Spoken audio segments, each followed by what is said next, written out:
செயலுக்கு வணக்கம். டியூலைன் சொல்கிற தகவல் என்னன்னு கேட்டிங்கன்னா, உலகத்தில் கடவுள் மரம் படைச்சிருக்காரு, மலைகள் படைச்சிருக்கிறாரு, நிறைய பாறைகள் படைச்சிருக்கிறாரு, தண்ணீரை படைச்சிருக்கிறாரு.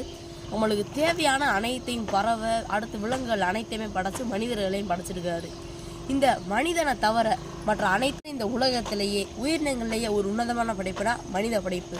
ஏன்னா நம்மளுக்கு தான் 6 அறிவுகள் நம்மளுக்கு இருக்குது. ஏன்னா பேசுகிற தன்மை, புரிஞ்சுக்கிற தன்மை நம்மகிட்ட இருக்குது.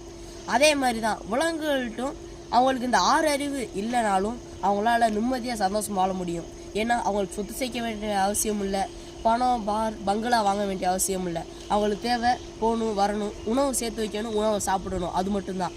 ஏன்னா காட்டில் இருக்க விலங்குகள் அனைத்துமே சந்தோஷமாக இருக்குது. நம்ம முன்னோர்கள் கூட ரொம்ப காலத்து வாழ்ந்த முன்னாடி காட்டில் தான் இருந்தாங்க. அவங்க ரொம்பவே சந்தோஷமாக இருந்தாங்க. ஆனால் இப்போ இருக்க சூழ்நிலையில் நிறைய பேர் இப்போ நல்லா இருந்தாலும் கார் பங்களா வாங்கணும்னு எல்லாமே இருந்தாலும் இன்னி பெருசாக வேணும்னு ஆசைக்கு ஒரு அளவே இல்லாமல் ரொம்ப ஆசைப்படுறாங்க. அதனால் இந்த உலகத்தில் நம்மளுக்கு போக மற்றவர்கள் பகிர்ந்து கொடுக்க கொஞ்சம் முயற்சி பண்ணுவோம், சந்தோஷமாக பழகிக்கிடுவோம். எனவே இனிய காலை வணக்கம் வணக்கம் வணக்கம்.